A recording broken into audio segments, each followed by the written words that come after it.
Last week on Sunday we had here 30 degrees Celsius, and then 3 days later it was 7 degrees Celsius. And instantly in all the electric car groups that I follow, a lot of people said, where did my range go? What's happening? And so I thought today let's talk about winter. Winter's coming.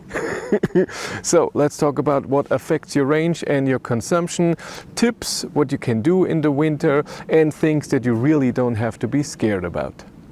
Good planning for your trip with your electric car is of course very important in the winter, but also in the summer. And there's nothing better to plan your route than a better route planner, the route planner for electric cars. You can choose if you want to prefer charging network, or you can also say, I don't want to use a specific charging network. And when you're a premium member, you can use real-time weather data, real-time traffic data, and you can see a better route planner in Android Auto and Apple CarPlay. Use the link in the description to have a premium membership 30 days for free and to support this channel. Thank you very much. So let's talk about the 3 things that really affect your range in the winter. Number 1 is just the cold temperature. Air when it's cold has just more resistance. You need more power to go through the air when it's colder than when it's warm. And the colder it gets, the higher the consumption will also get. Number 2 is the battery temperature. When the battery temperature is really low, I'm not saying 10 degrees or so, but when it's really winter, the battery has more resistance. You have higher consumption just because the battery is cold. And number 3, the main factor is heating. In an internal combustion car, an ICE car, heat for your cabin is just a byproduct from the burning fossil fuels, and you either waste it away or you heat your cabin. So in a way, you're not wasting it in the winter, which is good. But in an electric car, you have to heat up your car with an electric heater. Either it's a PTC heater, like a normal heater that you have at home, or like your hair dryer, or it's a heat pump. Heat pump is more efficient, but it all depends on the temperature.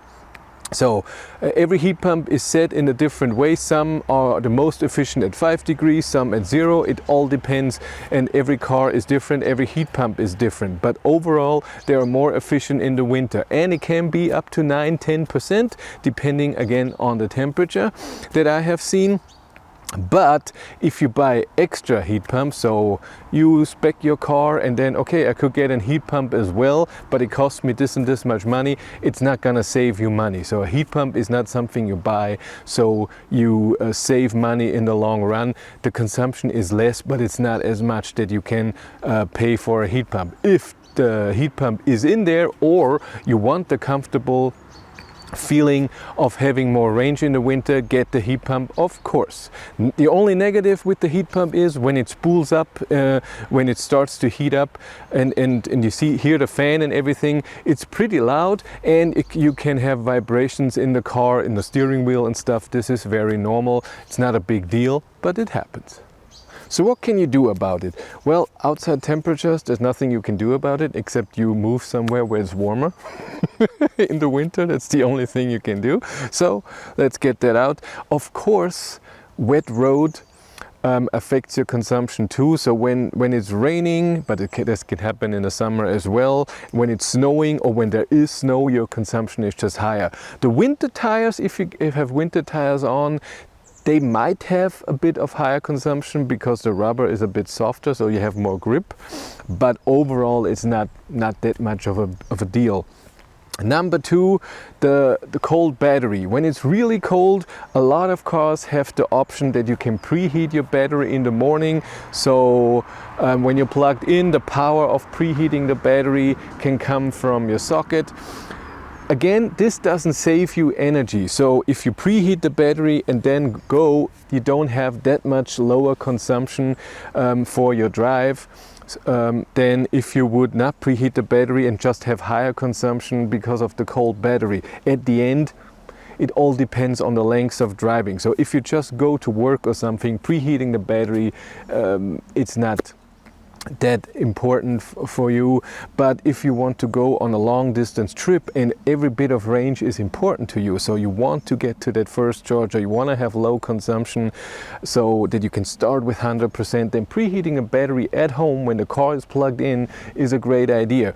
So plug it in, charge to the 100%, or whatever you need. Preheat the battery in the morning, and then when you go, you have a warm battery and you have 100%, so this doesn't affect your consumption, which is good. And the last thing is heating. Again, in the morning when you just go to work and you preheat your cabin that it's nice and warm when you get into, this is a comfort function. It doesn't save you any energy, because when you get into a cold car and drive on and heat up the car, it's the same as if you would have heated up the car at home. So the energy that it's using is the same, but then the heat is on for less time because the car is already warm when you get into the car. So it heated up the car for 20 minutes and then you drive 30 minutes to work. So you lose energy, but it's an amazing comfort function. The opposite is when you are going on a long distance trip. Again, if you preheat the car at home, the car already has the temperature that you want, maybe even warmer, and you had it plugged in, it just took the energy from your wall box, your car is still at 100%, you go on, you have a warm battery, you have a warm car, then the energy needed for the cabin to stay at the temperature is way lower than if it's really cold inside the car. Let's say it's 0 degrees. 0 degree in the car and then heating it up to 20 degrees takes a lot of energy. If it's already at 20 and its outside temperature is 0 degrees, keeping it at 20 degrees takes way less. So for your long distance trip, this is the best option to do. If you do a long distance trip, there's another thing that's affected big time when it comes to cold temperatures, and this is battery temperature for DC charging. When the battery is really cold and you plug in, you don't get the same power charging into the battery as you get in the summer. And this is a big problem through the whole EV world. And again, if you have a car that can preheat the battery, that's the best.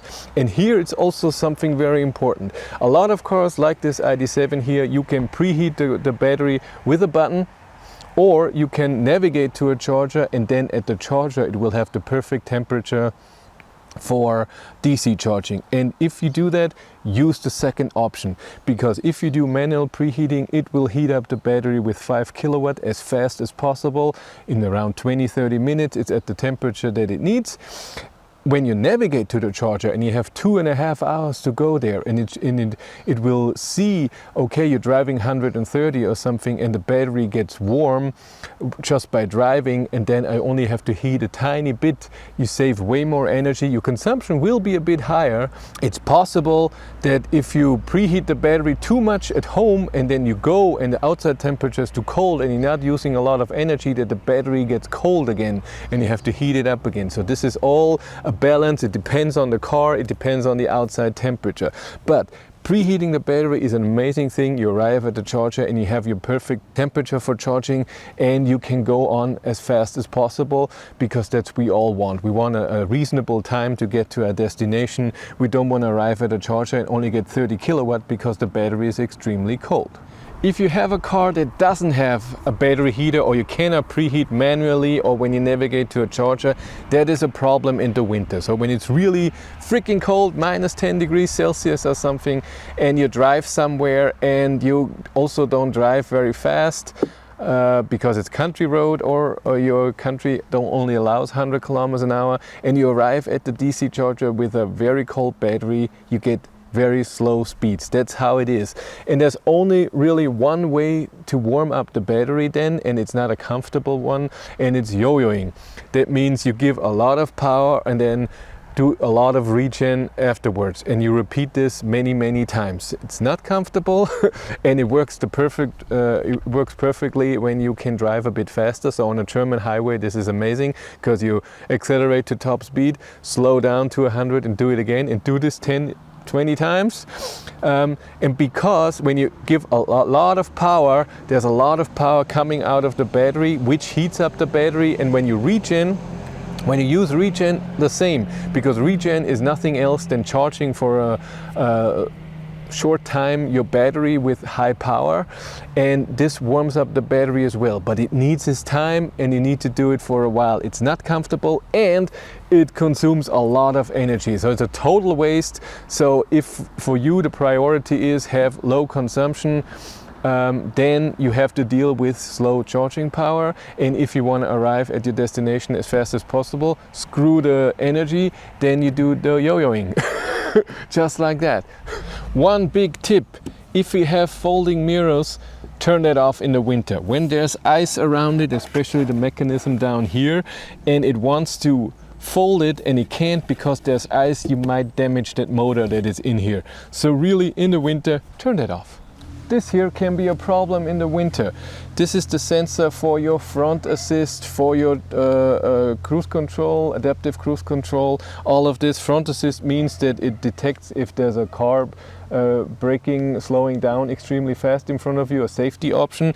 And when there is snow on top of it, this all doesn't work. So the only thing you can do, if you have a car that has this heated, this is awesome, this car doesn't have it. So when it's snowing, there's nothing you can do about it except for stopping and trying to remove the snow. And before you go, again, like I just said, remove snow from this so you really can use your cruise control and all the safety options. Keep your car snow and ice free. This really has an impact on your consumption. When there's snow on the roof or here or ice, this means higher consumption. A long distance trip especially, if you can, in the morning, and the best is of course have the car in the garage, but really try to have no ice and snow on the car. Consumption will say yay. And the last thing is something important. It's traffic jam in the winter. Is this a big problem? The fast answer is no, usually it's not. The thing is this, yes, electric car needs more energy to keep warm when it's just standing there in the winter than an internal combustion car. The thing is this, when the car is warm, and usually when you go on a long distance trip, you drive already a bit and then you're in traffic jam. You're not leaving from home in a cold car and then you're in a traffic jam. Usually you already drive for a bit and the interior temperature is warm. And so what the car has to do with the electric heater is keep the car at your temperature that you have.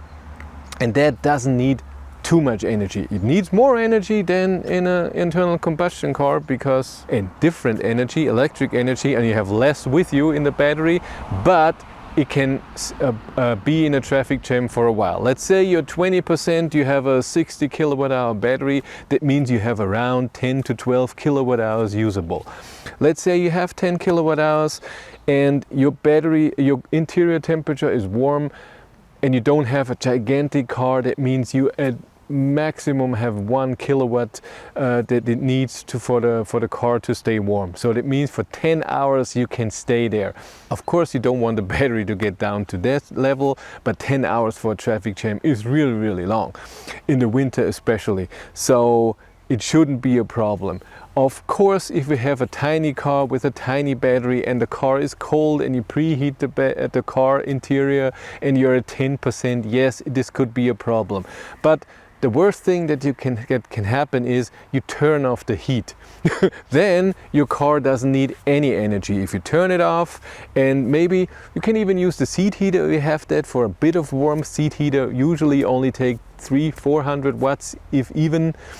Sometimes, mostly it's way less, 100 or so. Also with the preheating, when the seat is warm, there's less power, and maybe this is then also okay and you dress a bit warm. So it's only in really emergency situation. But usually when you are at a normal state of charge and the car is warm, it shouldn't be a problem.